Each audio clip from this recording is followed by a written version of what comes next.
नमः।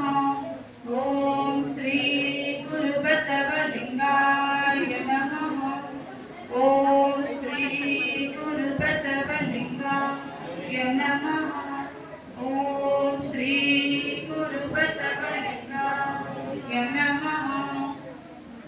ओम श्री गुरु बसवलिंगाय नमः। ओम श्री गुरु बसवलिंगाय नमः। परम पूज्यರಿಗೆ ಹಾಗೂ ವಸತಿ ವೃಂದದವರಿಗೂ ವೇದಿಕೆ ಮುಖಾಂತರ ಧನ್ಯವಾದ ಪೂರ್ಣ. ಈಗ